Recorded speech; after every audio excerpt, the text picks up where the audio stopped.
taariikhda hidahan habaaska ka tira hanaankii aan ku soo dhaqmaynay baanu hilinaa taariikhda hidahan habaaska ka tira hanaankii aan ku soo dhaqmaynay baanu hilinaa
marka ugu horeysa halkan waxaanu in yar ka taaban doonaa aniga gudoomiyaha gobolka iyo wafdi ballaaran oo aan wada socono wasiiradii iyo kulli dhammaan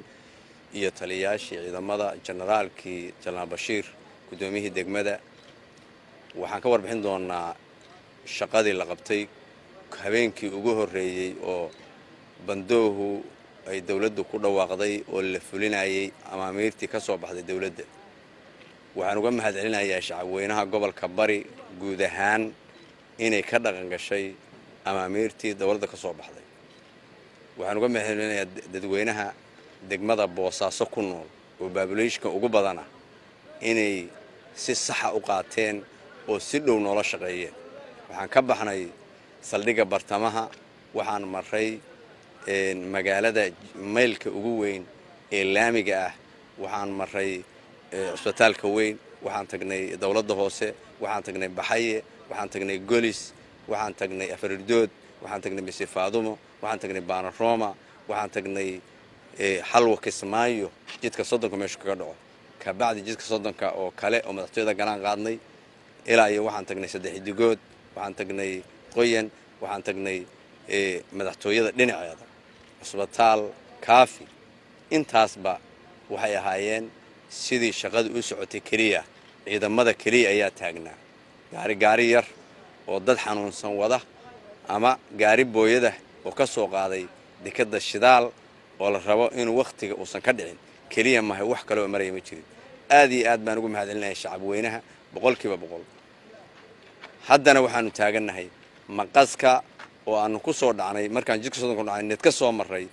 oo soo maray hotel Jabir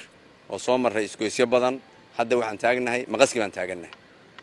waxaan u taagnahay inaan wax dhaqdhaqaaqa ciidamada shaqada ku jira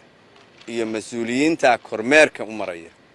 oo eegaya actionka iyo shaqadu say u socoto iyo say ciidamadu hayaan ciidamada oo meel walba taagan oo meel walba kaligood marayaan magaalada banaankeeda iyo gudaheedaba